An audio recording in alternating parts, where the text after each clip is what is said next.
고린도전서 13장 1절부터 3절까지의 말씀을 천천히 다 같이 읽겠습니다. 같이 읽겠습니다. 내가 사람의 방언과 천사의 말을 할지라도 사랑이 없으면 소리나는 구리와 울리는 꽹과리가 되고, 내가 예언하는 능력이 있어 모든 비밀과 모든 지식을 알고 또 산을 옮길 만한 모든 믿음이 있을지라도 사랑이 없으면 내가 아무것도 아니요. 내가 내게 있는 모든 것으로 구제하고 또 내 몸을 불사르게 내줄지라도 사랑이 없으면 내게 아무 유익이 없느니라. 아멘. Please be seated.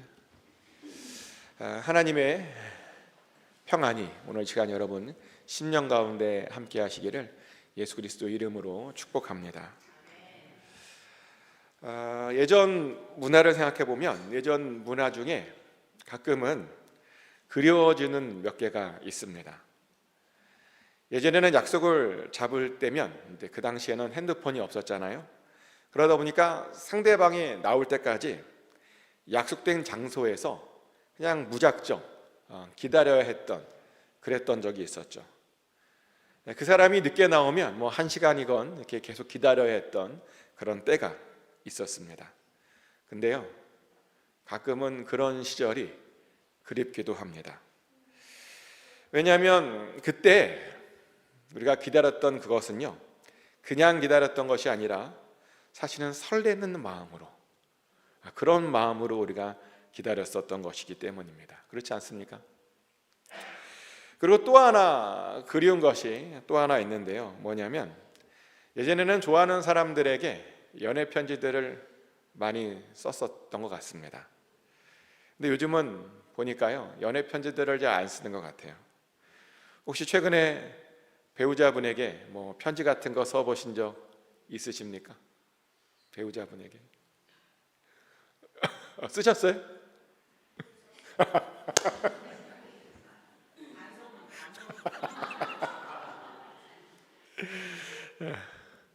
저희 아이들도 보니까요, 연애를 안 해서 그런지 연애 편지들을 이제 주지도 않고 받지도 않고 뭐 별로 관심이 없더라고요. 근데 제가 어렸을 적만 해도 많은 사람들이 연애 편지들을 이렇게 주고받고 그렇게 많이 했었죠. 저도 마찬가지였는데요. 어떤 친구는 저에게 노트 한 권에다가 편지를 가득 채워서 그렇게 저에게 주기도 했었습니다. 놀라지 마세요. 그리고 저도요, 연애 편지들을 제법 좀 써보았습니다. 근데 그렇게 연애 편지를 쓸 때 한 번은요, 고린도전서 13장을 인용해서 써보기도 했었습니다. 왜냐하면 고린도전서 13장에는요, 정말 놀라운 아름다운 그 사랑의 말이 들어있기 때문이죠. 제가 한번 읽어드리겠습니다. 고린도전서 13장 4절부터 7절까지의 말씀입니다. 사랑은 오래 참고, 사랑은 온유하며, 시기하지 아니하며, 사랑은 자랑하지 아니하며, 교만하지 아니하며, 무례히 행하지 아니하며, 자기의 유익을 구하지 아니하며, 성내지 아니하며, 악한 것을 생각하지 아니하며, 불의를 기뻐하지 아니하며, 진리와 함께 기뻐하고, 모든 것을 참으며, 모든 것을 믿으며, 모든 것을 바라며, 모든 것을 견디느니라. 아멘. 얼마나 아름다운, 정말 시와 같은 글입니까? 사랑은요, 오래 참아주는 거랍니다. 그래서 상대방을 참아주지 않는다? 이것은 사랑이 아니라는 그런 이야기입니다. 그리고 사랑은요, 온유한 것이랍니다. 그래서 상대방을 거칠게 대한다? 그것은 사랑이 아니라고 이야기합니다. 사랑은요, 시기하지 않는 것이랍니다. 그래서 막 상대방을 질투하고 막 그런 거 있잖아요. 그런 것은 사랑이 아니라고 말합니다. 사랑은 자랑하는 것이 아니랍니다. 그래서 상대방 앞에서 막 자랑하고 막 뽐내고 막 그런 거 있잖아요. 그런 거는 사랑이 아니라고 말합니다. 사랑은 교만하지 않답니다. 그래서 상대방을 자신보다 또 못한 사람이라고 여기고 그렇게 대하는 것은요, 절대로 사랑이 아니라고 말합니다. 사랑은 무례히 행하지 않는 것이다 라고 말합니다. 그래서요, 상대방을 배려하지 않으면, 아끼지 않으면 그것은 사랑이 아니랍니다. 사랑은 자기의 유익을 구하지 않는 것이다 라고 말합니다. 그래서요, 상대방을 먼저 챙겨주지 않잖아요? 그러면 그것도 사실은 사랑이 아닙니다. 사랑은 성내지 않는 것이랍니다. 그래서요, 상대방에게 화를 내잖아요? 그러면 그것도 사랑이 아니랍니다. 사랑은 악한 것을 행하지 않는 것이랍니다. 그래서 상대방을 향해서 막 나쁜 생각을 하면요, 그것은 우리가 사랑하는 것이 아니라고 말합니다. 사랑은 불의를 기뻐하지 않는 것이랍니다. 그래서 막 상대방이 막 잘못되고 있는 것을 막 좋아하는 것, 그런 것은요, 우리가 사랑이 아니라고 말을 합니다.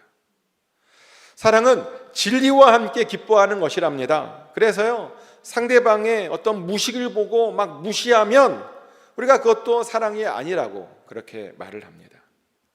사랑은요, 뭐냐? 모든 것을 참는 것이랍니다. 사랑은 뭔가 모든 것을 믿어주는 것이랍니다. 사랑은 뭔가 모든 것을 참고 견디고 인내하는 것이랍니다. 이런 거를 연애편지에 썼어요, 제가. 그러며 제 마음을 좀 알아달라라고 그렇게 고백했었습니다. 성공했습니다. 그래서 결혼까지 할 수 있었습니다.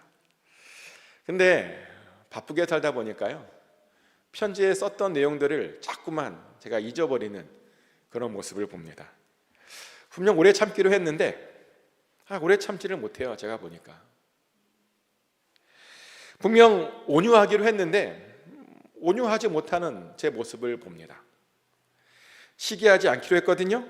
근데 저도 모르게 시기하는 마음이 불쑥불쑥 올라오는 모습을 보고요, 자기의 이익을 구하지 않기로 했는데 자꾸만 제가 먼저 저만 생각하는 그런 모습을 자꾸만 봅니다. 화내지 않기로 했거든요. 근데 화를 내고 있는 제 모습을 봅니다. 그래서 그런 말씀들을 잊어버릴 때면 하나님께서 다시 이 말씀을 떠오르라고 자꾸만 제 눈앞에 띄게 하는 그런 경험도 많이 합니다. 그러면서 야, 옛날에 너가 이런 마음이었어 라고 하면 다시 한번 알려주는 그런 경험도 합니다. 그리고 그럴 때마다 다시 한번 다짐을 합니다. 내가 그렇게 사랑하기로 했는데 다시 한번 그렇게 사랑하겠다라고 그렇게 다시 한번 다짐하는 때가 많습니다. 근데 나중에 알게 됐는데요, 그거 아십니까? 원래 이 고린도전서 13장에 나오는 이 사랑은 오래 참고 라고 하는 이 말씀은요, 사실은요, 부부 사이나 남녀 간의 사랑을 말하는 것은 사실은 아닙니다. 제가 오해했는데요. 자, 지난주에 헬라어에는 사랑이라고 하는 단어가 3개나 있다라고 말씀드렸죠. 혹시 기억하십니까? 지난주에 제가 사랑은 3개가 있다라고 했는데, 헬라어로 사랑에는요, 아가페가 있고 필로페가 있고 에로스가 있다라고 제가 말씀드렸습니다. 근데 여기 고린도전서 13장에 나오는 사랑은 어떤 사랑이냐면요, 아가페 사랑을 말합니다. 즉 친구 사이나 연인이나 부부 사이에 나오는 그런 사랑이 아니라는 거죠. 그래서 우리는 이 고린도전서 13장에서 어떤 사랑을 생각해야 되냐면 하나님의 사랑을 생각해야 됩니다. 그러면서 우리들도 동일하게 그런 하나님의 사랑을 우리가 품고 살아야 된다라고 사실은 고린도전서 13장에서 말하고 있는 겁니다. 우리가 감히 베드로도 실패한 그 하나님의 사랑을 품을 수 있느냐고요? 할 수 있으니까 이렇게 성경에 나왔겠죠. 할 수 있는 겁니다. 사실요, 우리 하나님께서는 우리가 할 수 없는 것들은 절대로 우리에게 요구하시지 않으시는 그런 하나님이십니다. 그 말은 무슨 말이냐면, 그래서 우리들도 하나님의 마음으로 누군가를 사랑할 수 있어야 된다는 겁니다. 그리고 반드시 우리가 그렇게 다른 사람들을 사랑해야 하는 아주 중요한 이유가 있습니다. 왜냐면요, 우리 안에 사랑이 없잖아요. 그러면 우리의 삶이 아무런 소용도 없게 되기 때문이죠. 우리가 아까 처음 읽었던 본문에서 그렇게 말하고 있지 않았습니까? 우리가요, 아무리 대단한 방언을 해도요, 사랑이 없으면 아무런 소용이 없다라고 성경은 말합니다. 우리가 아무리요 천사들의 말을 해도 우리 안에 사랑이 없으면 아무것도 아니다라고 성경은 말합니다. 우리가 아무리 소리나는 구리와 울리는 꽹과리가 되고, 이게 무슨 말이냐면요, 아주 좋은 악기가 되어도 사랑이 없으면 아무런 소용이 없다는 겁니다. 우리가 아무리 예언하는 능력이 있어도 사랑이 없으면요 아무런 소용이 없다는 겁니다. 우리가 아무리 모든 비밀과 모든 지식을 알지라도 우리 안에 사랑이 없으면 아무런 소용이 없다는 거예요. 우리가 아무리요 산을 옮길 만한 그런 대단한 믿음을 가지고 있어도요 사랑이 없으면 아무런 소용이 없다는 겁니다. 우리가 아무리 내게 있는 모든 것으로 다른 사람들을 다 구제할지라도 그 안에 사랑이 없으면 사실은 그 행동들 쓸데없는 행동이었다는 겁니다. 우리가 아무리 우리 몸을 불사르게 내어줄지라도, 우리의 생명을 포기했을지라도 그 안에 사랑이 없으면 아무런 소용이 없다는 겁니다. 사실 이 말은요 대단한 말인데요, 어마어마한 말인데요, 한번 생각해 보세요. 천사들의 말을 하는 거예요. 그가 하는 모든 말들이 감동적이고 너무나 아름다운 겁니다. 그런데요, 사랑이 없으면 그 천사들의 말도 아무런 소용이 없다는 거예요. 또 예언을 한다는 거니까요, 하는 모든 마늘마다 그냥 쪽집게처럼 다 맞추는 겁니다. 그런데요, 그렇게 아무리 맞춰도 사랑이 없으면 그 맞추는 모든 그 예언이 다 쓸모없는 것이다 라고 지금 말하고 있는 겁니다. 모든 비밀을 다 알고 있다니까요. 하나님에 대해서 모르는 것이 하나도 없답니다. 그런데요, 그럼에도 불구하고 그 안에 사랑이 없다면 그 모든 비밀을 아는 건 쓸모없는 지식이다 라고 말을 하는 겁니다. 또요, 믿음으로 산을 옮기고 그랬다니까요. 아주 대단한, 정말 어마어마한 능력을 가지고 있는 겁니다. 그런데요, 그런 어마어마한 능력도 사랑이 없으면요 정말 쓸모없는 능력이다 라고 지금 말하고 있는 것입니다. 또 자기는 가난하게 살지언정 다른 사람들을 돕는 것에 아끼지 않고 그랬다니까요.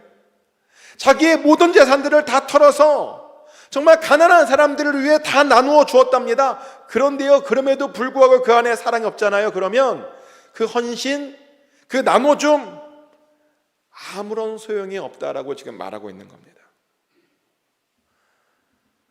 또 자기의 목숨을 내던지면서 하나님을 위해서 뭔가를 했답니다. 순교하고요, 또는 순교를 각오하고 선교하고 전도하고 그랬대요. 그런데요, 그 안에 사랑이 없잖아요.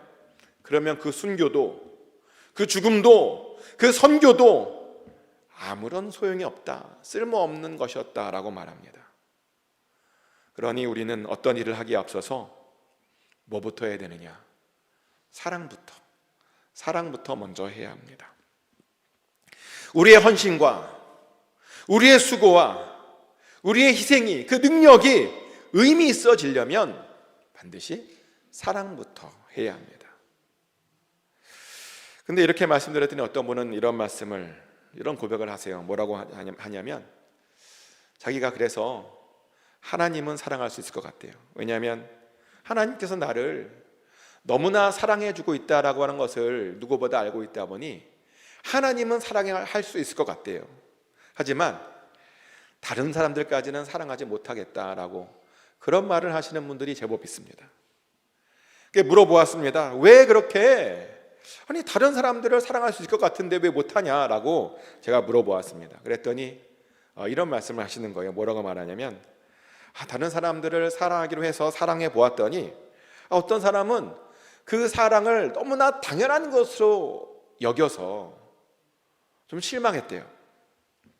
또 어떤 사람은 자기의 사랑을 자기의 권리라고 그렇게 생각하더랍니다. 자기가 열심히 사랑해줬는데 그 사랑을 하나도 고마워하지 않더라는 겁니다. 그래서 실망해서 실족해서 이제는 더 이상 사람들은 사랑하지 않기로 그렇게 했답니다. 자기는 하나님만 사랑해도 괜찮다라고 생각했답니다. 그런데 그것은 하나님의 사랑인 아가페의 사랑에 대해서 정말 아무것도 모르는 겁니다. 지난주에도 말씀드렸다시피 아가페의 사랑은 어떤 사랑이었다고요? 사랑받을 대상에 관계없이 그냥 무조건 사랑해 주는 것, 그것이 바로 아가페 사랑입니다. 그 사람이요, 잘나서 이뻐서 사랑해 주는 것이 아닙니다. 그냥 내가 사랑해 주고 싶어서 그 사람의 어떠함에 관계없이 그냥 무조건 사랑해 주는 것, 그것이 바로 아가페 사랑입니다. 그리고 하나님께서 우리들에게 그런 사랑을 베풀어 주셨잖아요. 사실 객관적으로 보면 우리는 도저히요 사랑받을 수 없는 사람들입니다. 우리는 도저히 구원받을 수 없는 그런 사람들이었습니다. 실제로 우리가 얼마나 못됐습니까? 참 못됐어요. 우리는 너무나 악하고 게으르고 그렇습니다. 그런데요, 그럼에도 불구하고 하나님께서 우리들을 그렇게 끝까지 사랑해 주셨습니다. 우리의 어떠함 때문이 아니라 하나님의 어떠함 때문에 그 어떠함으로 우리를 끝까지 그렇게 사랑해 주셨다는 겁니다. 그래서 우리들도 당연히 그런 사랑을 서로 해야 합니다. 게다가요, 예수님께서 우리들에게 이런 명령까지 내리셨어요. 요한복음 13장 34절 말씀인데요. 새 계명을 너희에게 주노니 서로 사랑하라. 내가 너희를 사랑한 것 같이 너희도 서로 사랑하라. 아멘. 예수님께서 우리들에게 새 계명을 주셨답니다. 새 계명이라고 하는 말은 무슨 말이냐면 이전 모든 계명을 대체하는 새로운 계명이라는 뜻이죠. 근데 그 새 계명에서 뭐라고요? 예수님께서 우리들을 사랑하신 것 같이 우리들도 그렇게 서로를 사랑해야 된다라고 말합니다. 우리도 그렇게 서로에게 아가페 사랑을 보여주어야 된다고 말합니다. 그래서 우리들도요, 누군가를 사랑할 때 절대로 그 사람의 어떠함을 절대로 봐서는 안 됩니다. 저 사람은 나의 사랑을 받을 자격이 없어 라고 그런 생각을 절대로 해서는 안 됩니다. 그것이 바로요, 예수님께로부터 새 계명을 받은 우리들이 사랑해야 하는 그런 사랑입니다. 그래서 그것을 우리는 깨닫고 서로 사랑하려고 열심히 서로 노력해야 됩니다. 그리고요, 그렇게 노력하잖아요. 그러면 정말 감사하게도 아주 놀라운 일이 생기는데, 사랑하기로 결단하면 어느 순간부터 나도 모르게 안 참아지던 것이 참아집니다. 사랑하기로 결단하면 어느 순간부터 나도 모르게 저절로 온유해집니다. 어느 순간부터 나도 모르게 저절로 시기하지 않게 되고요, 어느 순간부터 나도 모르게 저절로 자랑하지 않게 됩니다. 어느 순간부터 나도 모르게 저절로 교만하지 않게 되고, 어느 순간부터 나도 모르게 사람들에게 무례하게 대하지 않게 됩니다. 실제로 예수님의 제자들이 그랬거든요. 예수님의 제자들이 그런 사랑을 경험했습니다. 어떻게 아냐고요? 혹시 성경에 제자들끼리 서로 미워했다라고 하는 그런 이야기 혹시 찾아보신 적 있으십니까? 제자들끼리 서로 싸우고 막 그랬다 이렇게 말했더니 어떤 분이 그래요. 바울과 바나바는 싸웠던데 어떻게 된 일이냐고. 물론 바나바와 바울이 싸우긴 했어요. 인정합니다. 근데요, 보니까요, 싸웠다고요, 이게 다 미워하는 게 아니잖아요. 우리가 부부싸움 하죠? 혹시 부부싸움 안 하시는 분 계십니까? 근데 부부싸움 할 때 미워해서, 정말 죽도록 미워해서 싸우는 겁니까? 사랑해도요, 사랑해도요, 싸웁니다. 그리고 우리가 싸우면서요, 서로의 진심을 알아갑니다. 그리고 놀랍게도 부부는요, 싸우면서 거꾸로 오히려 더 하나가 되어 가기도 하죠. 근데 바울과 바나바도요, 그랬습니다. 그들도 서로 사실은 사랑하기 때문에 서로 싸운 것이었습니다. 아시는 분들은 아시겠지만 바나바와 바울은 선교 여행을 같이 갔었죠. 그리고 그 선교 여행에 바나바는 자신의 조카를 데리고 같이 참여했었습니다. 근데 그 철없는 조카가요, 그 선교 여행 중에 너무나 힘들다고 중간에 집으로 도망가 버렸던 일이 있었죠. 한 사람도 아쉬운 상황에서 너무 힘들다고 그 조카가요, 그냥 집으로 도망가 버린 겁니다. 그래서 그 둘은 그 일로 인해서 정말 그 선교 여행 내내 굉장히 어려운 시간들을 보내야 했습니다. 그리고 정말 어렵게 가까스로 그 선교 여행을 마칠 수 있었습니다. 그러다가 얼마 있다가 또다시 선교 여행을 떠나게 되었는데, 근데 그렇게 선교 여행을 떠나려고 하다 보니까 바나바가 그러는 거예요. 조카에게 다시 한번 기회를 주어서 또 데려가자, 이런 말을 하는 거죠. 근데 바울은 그것을 받아주지 않았습니다. 그래서 그 둘이 바로 그것 때문에 싸우게 되었는데요. 근데 이 다툼도 보면요, 알고 보면 사실은 사랑 때문이었습니다. 바울은 하나님을 너무나 많이 사랑하다 보니까 하나님의 일을 방해했던 그 사람을요, 두 번 다시 그 일에 데려가고 싶지 않았던 것입니다. 하나님을 사랑해서. 하지만 바나바는요, 조카를 너무나 사랑하다 보니 어떻게든 그 조카에게 또 한 번의 기회를 주고 싶었던 겁니다. 그래서요, 그들이 서로 미워해서 싸운 것이 아니라 어떤 사람은 하나님을 사랑해서 싸웠던 것이고, 또 어떤 사람은 조카를 너무나 사랑해서 그렇게 싸웠던 겁니다. 이렇게 성경 어디에도 제자들끼리요, 서로 미워해서 싸웠다, 그런 기록은 없어요. 이것은 당연한 것 아니냐, 그렇게 말할 수도 모르겠는데, 사실 이것은요, 사실은 전혀 당연한 것이 아닙니다. 왜냐하면 제자들끼리요, 사실은 굉장히 다른 부분이 많아서 사실은 싸웠어야 했거든요. 제자들끼리 얼마나 많이 다른지 이 다름에 대해서 작은 예수의 삶 1단계를 공부해 보면 그 다름에 대해서 알게 되는데, 놀랍게도 제자들 중에는 열심당원이라는 사람이 있었습니다. 사도행전 1장 13절 말씀인데요, 읽어드리겠습니다. 들어가 그들이 유하는 다락방으로 올라가니 베드로, 요한, 야고보, 안드레와 빌립, 도마와 바돌로메, 마테와 및 알페오의 아들 야고보, 셀롯인 시몬, 야고보의 아들 유다가 다 거기 있어. 아멘. 방금 읽어드린 말씀은 예수님께서 부활하신 다음에 제자들을 찾아가면서 어떤 사람들과 만났는지에 대한 그 이름들이 나오는 것인데요. 근데 아까 그 이름에 보면 어떤 이름이 나오냐면 셀롯인 시몬이라고 하는 이름이 나옵니다. 이 말은 시몬이 열심당원이었다라고 하는 그런 뜻인데요. 열심당원이 어떤 사람이냐면요, 열심당원이란 이스라엘의 독립을 위해서 로마 사람들과 전쟁을 하던 그런 사람들을 열심당원이라고 불렀습니다. 그래서 그들은 그 누구보다도 로마를 미워했고, 로마에 협조하는 이스라엘 사람들을요, 같이 굉장히 미워했던 그런 사람들이었습니다. 심지어 이 열심당원들은요, 그런 사람들을 보면 길거리에서라도 죽이려고 칼까지 평소에 차고 다녔던 그런 사람들이었습니다. 그런데요, 시몬이 바로 그런 사람이었다라고 성경은 말합니다. 그런데 놀랍게도 이 예수님의 제자들 중에는 마태라는 사람도 있었죠. 근데 이 마태가 원래 직업이 뭔지 아십니까? 마태의 직업은 원래는 세리장이었습니다.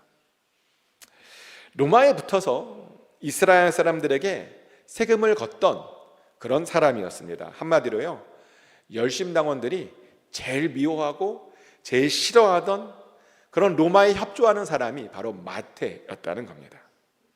그래서요, 사실 그 시몬과 마태가 서로 예수님의 제자가 아니었다면 시몬은 마태를 죽이려고 했을 겁니다. 그리고 그런 일들은요, 흔히 그냥 길거리에서 벌어지는 그런 아주 흔한 그런 일들이었습니다. 근데 성경 어디에도요, 그 둘이 서로 미워했다라고 하는 기록이 없습니다. 성경 어디에도 그들이 서로 싸웠다라고 하는 기록도 없습니다. 왜요? 그들도 예수님을 만나고 예수님처럼 서로 사랑하게 되었기 때문입니다.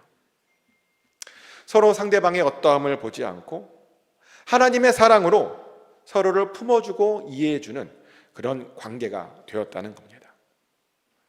그래서 사실 우리들도 그래야 됩니다. 우리도 서로 다르지만 서로 사랑할 수 있어야 하는 겁니다. 때로는 마음에 안 들겠지만, 그죠? 서로 사랑할 수 있어야 하는 겁니다. 물론 어려워요. 어렵습니다. 얼마나 어려운지요, 종종 어떤 이야기도 됐냐면 어떤 사람들은 그것을 너무 잘 못해서 교회 생활이 너무나 힘들어요 라고 그렇게 고백하는 사람들이요, 정말 의외로 너무나 많습니다. 하지만 그럼에도 불구하고 우리가 반드시 사랑해야 됩니다. 힘들어도요, 어떻게든 버티면서 끝까지 우리도 사랑해야 됩니다. 왜냐하면요, 이 사랑이라고 하는 것이 선택이 아니라 의무거든요. 그리고 이 사랑이요, 사실 우리 기독교에서요, 가장 중요한 주제이기 때문입니다. 많은 사람들이 우리 기독교에 대해서 오해하시는 것 중에 어떤 것이 있냐면 이런 것도 있는데요. 뭐냐면 우리 기독교는 믿음만을 강조하고 믿음이 그래서 가장 중요하다라고 그렇게 오해합니다. 그리고 그러면서 실제로 어떤 사람들을 보면 오직 믿음만을 강조하기도 합니다. 어려운 일이 있거나 부족한 일이 있으면 다 믿음이 부족해서 그런 것이다 라고 그런 말들을 흔히 합니다.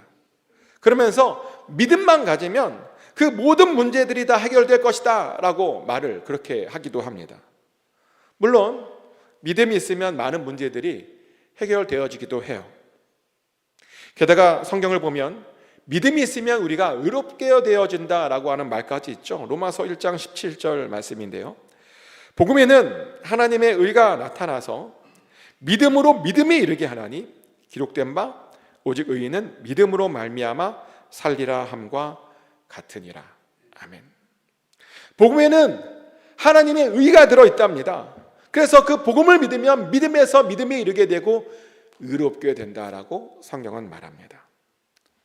그러다 보니 많은 사람들이 이 말씀 때문에 믿음이 가장 중요한 것 아니냐라고 그렇게 생각을 합니다. 그런데요, 아닙니다. 믿음이 최고가 아닙니다. 가장 최고는 사랑입니다.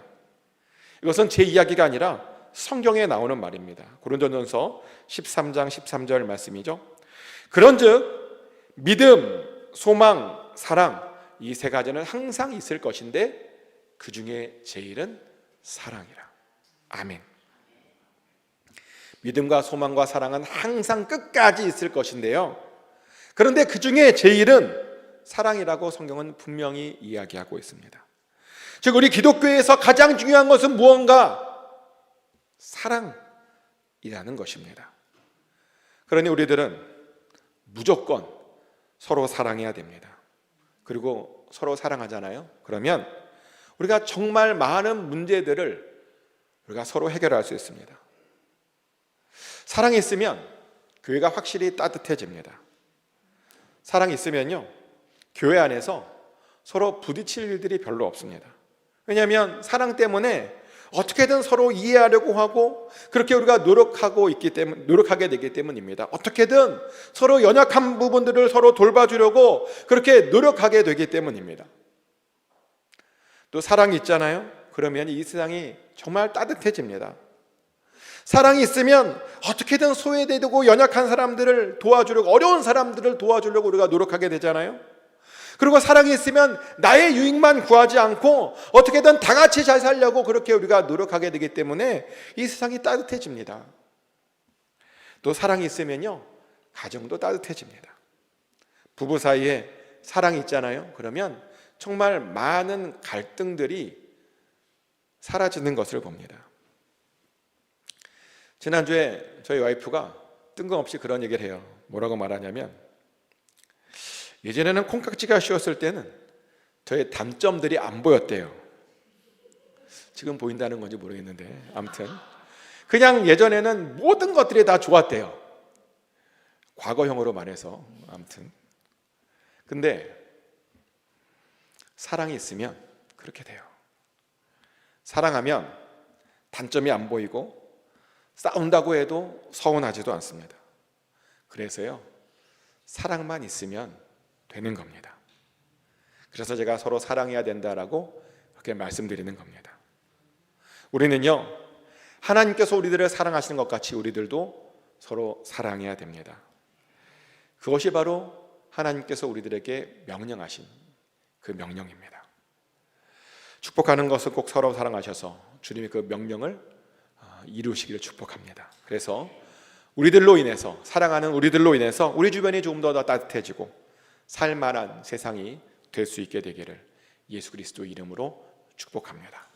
이 시간 다 같이 기도하기를 원하는데요, 우리 안에 하나님의 사랑이 있게 해달라고 기도했으면 좋겠습니다. 그리고 정말 하나님의 사랑으로 사랑할 수 없는 그 사람들도 우리가 사랑할 수 있게 해달라고, 그리고 그래서 우리의 사랑을 통해서 우리 주변이 더욱더 아름다워질 수 있기를 위해서 이렇게 다 같이 우리 한 목소리로 기도하겠습니다. 기도합니다. 하나님, 우리가 사랑하기를 원합니다. 특별히 하나님의 마음으로 하나님의 사랑을 우리가 할 수 있기를 원합니다. 아버지, 우리는 할 수 없지만 하나님께서 힘주시면 우리가 할 수 있게 될 줄 믿습니다. 우리의 어떠함으로 하지 않게 하여 주시고 하나님의 어떠함으로 사랑하게 하여 주시옵소서. 그래서 하나님, 우리 주변이 정말 하나님 살만한 세상이 되어지게 하여 주시옵소서. 따뜻한 세상이 되게 하여 주시옵소서. 서로의 단점을 가리고 서로의 어려움들을 돌아보고 아버지, 서로가 도와주는 그런 사랑을 서로가 서로에게 베풀게 하여 주시옵소서. 그래서 그 주님의 명령, 아버지, 내가 너희를 사랑한 것 같이 너희도 서로 사랑하라고 하는 그 명령, 마지막 명령을, 새 계명을 우리도 지키게 하여 주시옵소서. 그래서 우리의 사랑을 통해서 아버지, 정말 많은 사람들이 하나님의 사랑하심을 다시 한번 보고 경험케 하여 주시옵소서. 우리를 그렇게 인도하여 주실 줄 믿습니다. 사랑의 하나님, 우리 안에 사랑이 없으면 우리가 행했던 모든 것들이 다 아무 쓸모 없어진다라고 하는 말씀을 우리가 들었습니다. 우리가 정말 사랑하기를 원합니다. 우리들에게는 사랑할 힘이 없지만 하나님을 의지해서 다시 한번 사랑하기로 결단합니다. 우리에게 힘 주시옵소서. 그래서 사랑할 수 없는 그 사람까지 사랑하게 하여 주시고, 그래서 우리의 그 사랑을 통해서 우리의 주변이 더욱더 따뜻해지게 하여 주시옵소서. 우리를 그렇게 사용하여 주실 믿습니다. 우리를 사랑하시는 예수 그리스도 이름으로 간절히 기도드렸습니다. 아멘.